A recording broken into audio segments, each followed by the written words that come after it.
In today's episode, we're talking about Spanx and their founder, Sara Blakely, who took $5,000 and turned it into $1 billion women-led company and brand. You're going to want to stick around because we're going to give you 7 things that she did that separated her from the rest of the crowd. All right. Hey, what's going on, guys? Welcome back to another episode of Bootstrap on the Painted Profits podcast. I'm your host, Samson Jagoras, with my co-host, Darius Bell. Say what's up. What is up? And today we're talking about Spanx and a really incredible entrepreneur. Her name is Sara Blakely. And today I'm going to do something a little different. I'm going to kick it off with a little clip from her because I love the advice. And then it'll kind of set the stage for just the type of person that she is and some of the things that made her successful in bootstrapping her company from zero to billions. A Billy plus. A Billy plus. So we'll kick it off right here with this clip of her on the Lewis Howes podcast. The whole thing, I stumbled through it. I always tell people what you don't know can be your greatest asset if you let it, because it ensures you're going to do it differently.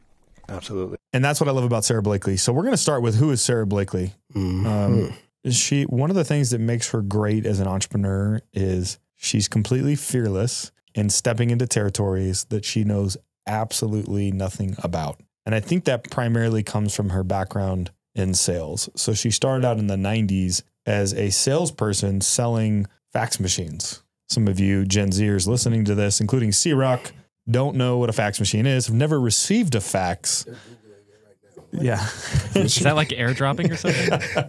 It's exactly like airdropping via paper from one computer to the next. But Sara Blakely went on to sell her company in 2021. It wasn't too long ago. Right. For about $1 billion. I'm going to read this quote because she ran the company for like 20 years, right? And so she says, people have asked me for 20 years, when will you sell Spanx? And for 20 years, I would say, I'll just know. Well, that day is today. Says Blakely, who will become Spanx executive chair, wrote an Instagram post on Wednesday. Blakely praised the all-female team she'd worked with at Blackstone and spelled out her new role. I'll remain a significant shareholder and continue to help the business fulfill its greatest potential, as well as continue to fulfill my greatest passion, elevating women. So one of the things that's coolest about her is she has a women-owned company, man. It's very rare. You don't hear too many billionaires that like did it from scratch the way that she did, right? At least that I know of. And hopefully we can find some more and uncover some more on this journey, especially as a dad of 2 daughters. I mean, I think that's pretty rad to share those stories. Dude, it is rad. And what's really neat, speaking of like origin story. Yep. One of the things I found as I was digging into her journey is when she was little, her father would ask her and her sibling, her brother, I believe. I don't know if she has another sibling, but he would ask them regularly at the table at dinner, what did you fail at today? And he would actually be disappointed when they didn't have anything to share. Encourage failure. Yeah. And that goes to that mindset that we saw in the clip of like, what I don't know is an asset. Yeah. And the other thing he would instill in her was that within the challenges or within the mistakes, there was always something to be apprehended. So a silver lining perspective, basically. Yep. As a kid, though, that's powerful. 100%. And she was actually planning to become an attorney and she failed the test. And so I think that's kind of interesting because some people will keep coming back at the test thinking that that's what they're supposed to do. But you and I talk a lot about just faith and how God plays a component in what we do. And sometimes that door is closed for a reason. Facts. And we'll try to keep opening it. But if you just go to door number 2, that's actually probably the better path. And so she probably would have been a killer attorney just with her drive and whatnot, but she ended up finding her lane, and it all came out of creating a product out of necessity. And we've talked about this on the pod before, but sometimes your best ideas just kind of come to you. They slap you in the face. And so Spanx is this product, if you don't know, that was basically like this shape fitter thing for women that made you look, hey, I'm outside my lane right now, guys, but it helps like keep your shape. And when you're like, wearing a dress or something like that to make you feel as best you possibly can in the outfit that you're wearing. And also the presentation piece was huge. Correct. Women would struggle with the underwear showing, the lines, right? Yeah. Women, yeah. Yeah. You if you wear a dress and I guess you have panty lines showing, that's not cool. Panty lines showing or depending on certain colors, those things would show through, those kinds of things. Yeah. So some of the key things just about her, she had a background in sales. She had a background in law. Obviously she was smart. So she understood like the legal, legalese of forming a company, structuring a company, how it might go public, like some of the prerequisites of being a great entrepreneur. Not that you need to have that in order to start that, but that definitely gave her a leg up. One of the other things I love about her is she's married to one of my favorite entrepreneurs, which is Jesse Itler. If you guys don't know who that guy is, I think he's one of the coolest entrepreneurs because he was like just like a breakdancer, kind of like young rapper kid, white kid, grew up in New York. Yeah. And the very first time I ever saw him, he was talking about how he always carries his own bags when he goes to the airport, never uses concierge service because he always wants to remember what it's like to grind and do his own work. But he's another guy that we're going to cover on the pod. I would love to interview Jesse Itler. If you listen to this, I would love to interview you and your wife. Hey, Jesse, I reached out and someone reached out and said it wasn't the time. So maybe it's the time now. It is maybe the time. And we would love to have Sarah Blakely on there because we admire both of you guys and what you've done and just the way you think about the and your families and the good work that you're doing. So commend you for that. But one of the things that I've noticed having done, this was like our 4th iteration of this, all of these companies that become quote unquote $1 billion companies, man, they have like a 20-year run. Yes. It never happens. Amazon would be another one of those. It never happens in 3 years or 5 years or 7 years. The last one we did on MailChimp, we said, could you last 2 decades? So I think there's also just dedication to what you're doing. Yeah, you have to be committed. You have to be bought in. And I think that's the interesting thing about the last, let's say 12 years of the internet is it's really sort of injected this sort of expedited success pathway around business ownership. Yeah. I'm going to leave and go start an online business. Oh, I'm going to drop ship. Oh, I'm going to do this. And media doesn't help. Oh, I got a multi-billion-dollar valuation in 3 years. And it's like, well, it's a valuation. Right. And nobody's getting a multi-billion-dollar valuation in a couple of years, right? Maybe we saw a little bit of that during the crypto run-up, right? Which is not even close to realistic. Those companies are gone today. Well, everything. Honestly, I've seen so many thumbnails in the last couple of months since we started doing this of this 24-year-old started a $1 billion startup. And it's like, yeah, I get what you're saying, but it isn't that way, to your point. Yeah, and a big point of what we're trying to get across, guys, is it's going to take longer than you think. It's going to require you to self-fund. You're going to be in the dark pits for many days and many nights, not actually, quote unquote, having success. It's not as easy as they make it seem on the internet. And so you got to be committed to that work. And Sarah she was 27 when the idea hit her, right? She was still a salesperson. She had this need. She literally took a pair of pantyhose, I think, and like cut the feet off. Yeah. And that was the first iteration of a quote unquote spank. Yeah. That's correct. One of the things she said, so she was good at sales, right? Door-to-door, those fax machines. And she has this quote where she says she had a bad day of selling and she pulled over on the side of the road and said, I'm in the wrong movie. I'm living in the wrong movie. And she went home that night and she wrote down, what am I good at? Sales.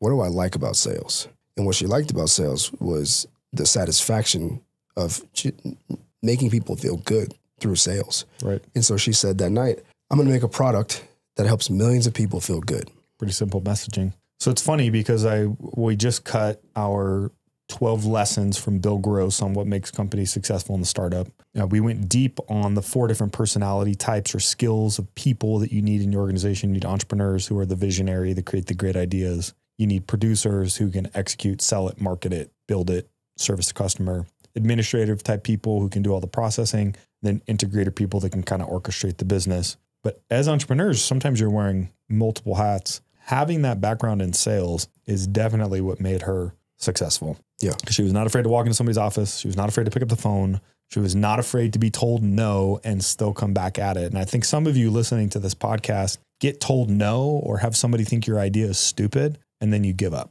And truthfully, you're crazy until you're not. Is pretty much the mindset that you got to have. And it took her 2 years of trying to sell it before she actually struck a deal with the major department store, Neiman Marcus. And that really kind of was her first big purchase order that ultimately set her on the stage in 2000. So from 1998 to 2000, she was figuring out the product. She was trademarking the name. Mm-hmm. She was optimizing her manufacturing process. We didn't do this research, but I remember hearing previously that nobody would take her serious on the manufacturing side. Yep.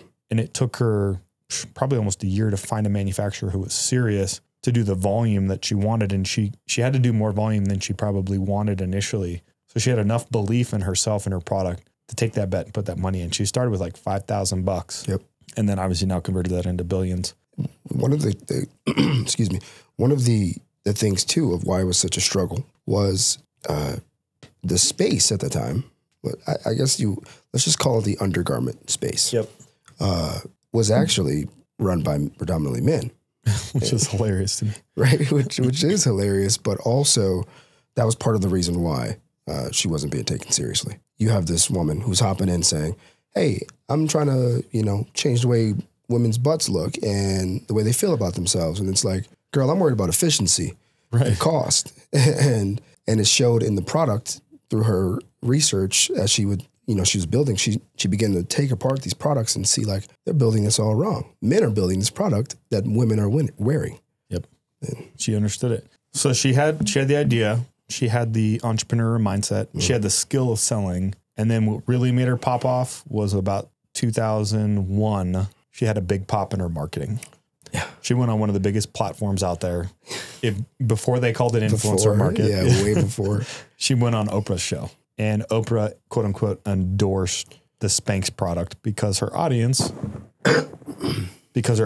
was the ideal client avatar. It was the people who were trying to be made to feel good. And so sure enough, what happened, everybody in the audience got a pair. I think I remember that episode. My grandma used to love Oprah. It's funny. All I can think about at the moment, I'm like, we talk about Gen Z not knowing fax machines. I'm like, they might not know who Oprah is. They might not, but probably all they hear of Oprah is like, she's part of the Illuminati and kind of stuff right now. Yeah, I mean, she is. Everybody gets a car. They've seen the meme, stupid meme, but Oprah had it on lock back in the day. She was. Yeah, she literally was, what is that, daytime TV? It was daytime TV, daytime talk show is what it was. I mean, there's another billionaire right there, right? 100%. So you got the idea, like the leadership and the vision. You got the sales and the marketing piece of it. You got the product piece of it, right? And now everything after that was servicing the customer, operations, growth. Staying true to values. And that's where over the next 12 years, they started to expand their product, expand their team, and grow by getting more distribution till about 2012 when they got their $1 billion valuation. Yes. And at that point, she became the world's youngest self-made female billionaire, which is pretty badass. Absolutely, dude. And I mean, 12 years, what, 12? That's 15 years at that point. That's 12 years at that point. Yeah. And then from 2013 kind of to present, there's somewhere in there where she kind of lost her billionaire status. Right, she fell below to maybe like 999 million. Like, Forbes was like, "Hey, we regret to inform you, she's no longer on the billionaires list anymore. Give us back the plaque."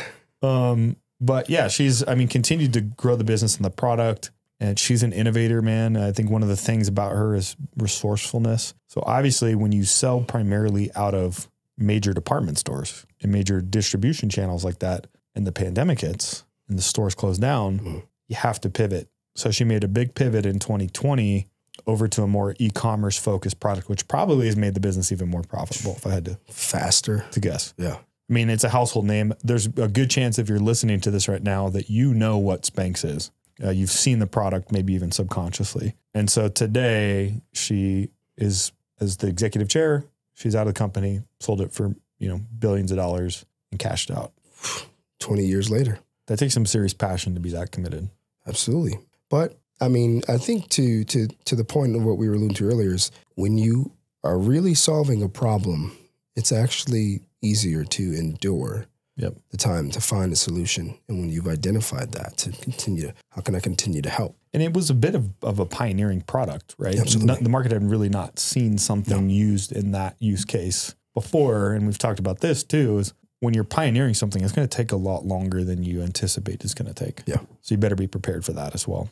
So we kind of boiled it down based off of what are the 3, 4, 5, 6, 7 things that made Sarah Blakely successful that we need to be paying attention to as entrepreneurs and as we're building our businesses. Number 1, problem solving. Mm-hmm. There's a great quote from Tony Robbins. It says, "It's never a matter of resources. It's always a matter of a resourcefulness." She is incredibly resourceful. And that story about her having to break through the manufacturing, the male-dominated industry, actually take on some of those orders that were way bigger than she was probably ready for, is an example of her problem-solving skills. Mm-hmm. Number 2, persistence and resilience. Yeah. I mean, she got knocked down time and time and time again. And so if you ain't passionate about it, you're not committed to the long game on this thing, and you're just doing it for money, which is what a lot of what the internet is selling you. Like, making money is easy. I saw that. Who's that stupid guy? That's e-commerce guy. I hate it. I hate listening to him. He's like 20 something. He's like, making money is easy. You know? Oh, he's talking about Luke Belmar. Yeah, maybe. He's one of the douchebags that's out there. But I cannot stand these guys, because if it's just about making money, there's plenty of ways that you can do that. We're talking about long-term sustainability of building a company and the game of entrepreneurship. It requires you to be passionate. You got to have a big, big why. And so for her, hers was obviously massive. Like you said, I'm in the wrong movie. Yeah. And for her, it was way bigger than just making money. So when things got hard, she was able to push through it. And then obviously just innovative thinking, right? And taking a kind of a page out of Bill Gross's book, but he says an idea that's 80% fleshed out, but executed quickly is better than an idea that's 100% fleshed out and never executed on. Her very first iteration of the product was literally taking pantyhose, cutting like the leg off, like up to the thigh, and putting that on and be like, oh, well, this actually works pretty good. And then taking that to the market. Can I riff on one thing real quick? Let's go. That's an interesting point, because my wife and I were just talking about this excuse me. We were watching this short film. It was a short film from, I think, Serbia or something like that, Czechoslovakia. So it's not in English, but it was about this farmer. And at the time, we were just reflecting on it, the time period of this movie. There's a point in the time of civilization where the farmer using this saw was innovation. Yeah. And sometimes innovation gets linked to technology. Unfortunately, it becomes synonymous with technology, and technology as we think of electronic devices, because technically technology was that saw, right? And so people out there trying to build businesses, there might be something right in front of your face. Yeah. Right in front of your face that if you jump on it and you last 20 years, you may be in like a Sarah Blakely, something as simple as, I got a couple ideas of my own. Oh, no, you do. Yeah. So I got a dad who's an incredible carpenter, woodworker. And over the years, I've watched him build tools and things that he needed in his carpentry that didn't exist, because he had to maybe make a creative cut. So he would use his resourcefulness and innovative thinking to create it. I can't remember the exact thing that he created, but this is a truth that I want everybody to take away from this. If you're thinking it, somebody else is. And so he created this product. It was blowing people's minds. He would use it for all these crazy cuts. And I kid you not, 12 months later, the exact thing that he just made out of his own brain came to market in a tool that every carpenter could use. And he kicks himself in the butt for not taking advantage of it. But we all have $1 million or $1 billion idea. It's just all about executing on it. Yeah. And they're more frequent than you think, because we're all living lives, you know? Yeah, exactly. You don't need to be Elon Musk to come up with a multi-million-dollar revolutionary piece of technology or innovative thinking. To Sarah Blakely's point, her husband came up with NetJets by literally being on a jet and being like, this is how to travel. Yeah. Like, exactly. You know. The next thing that Sarah did really, really well is personal branding. So there's never been a time greater than now for entrepreneurs to build a personal brand. It's a part of why we do what we do on the podcast, right? We want to be known for talking about business, building businesses, entrepreneurship. And so we're building personal brands, right? There's never been a better time for doing it. So you take your story, turn that into a message, and go deep on that. And it's going to take a long time. It's going to take longer than you think, but she was incredible at it. She told that story, got that story on Oprah, and boom, she was off to the races. On the note of Oprah, strategic marketing. I mean, just leave it at that. Like, even down to the brand name. Yeah. Spanx, like the concept of like, it fits when it comes on, it kind of like has this like snappy feel to it, right? It's spankable because it's going around your butt. I mean, it's like all these things are little nuance to brand that she thought through. And in that strategic marketing, telling the story, because like, even though I ain't wearing no Spanx, I knew about the story of her just through people, you know, tell your story. And then obviously leveraging celebrity endorsements. Yeah. That was smart. Yeah. I mean, that was when she did it, it really wasn't a thing yet. Like influencer marketing was still on TV, right? So just her going on Oprah was huge. Yeah. Customer focus. Yep. That's something that men didn't get. Yeah. So customer focus, I mean, that's point blank period. Men are making a product that women wear. no, we got to fix this. Yep. And so even as she built the company, women leadership roles, you know, product innovation being spearheaded by the very people who are having their problem solved by what we make. Yeah. Yep. And then lastly, just adaptability. So I've been in the game long enough now to have gone through 2 cycles. The first one being 2008 when I got my start. Then obviously going through 2020, the COVID pandemic. About every 2 years, you're going to need to be kind of innovating. And every, call it 10 to 12 years, you're going to have to be probably reinventing. If you know the business life cycle curve, you go from a startup to grow up to an expansive company to a mature company. The stages after a mature company are rebirth or death. And so there's never a time in the world of business where you're just like, oh, we can just put it on cruise control now. We don't have to innovate anymore, because somewhere someone will come up and try to beat you. Good example, that would be the BlackBerry iPhone battle, right? BlackBerry owned 45% of the market. iPhone comes along. BlackBerry gets scared, tries to be iPhone, fails miserably. Nobody knows about BlackBerry. Some people probably watching this have never even touched a BlackBerry. I was a BlackBerry enthusiast until they went off the rails and started trying to be Apple, right? So takeaway from today is be more like Sarah Blakeley. Commit to the long game and leverage some of these key takeaways that we just gave you guys in the podcast as you're building your business. And don't be afraid of failure. 100%. Well, until next time, guys, that's another episode of Bootstrap. If you got value out of that, give us a like, give us a follow, maybe even give us a review, share it with a friend.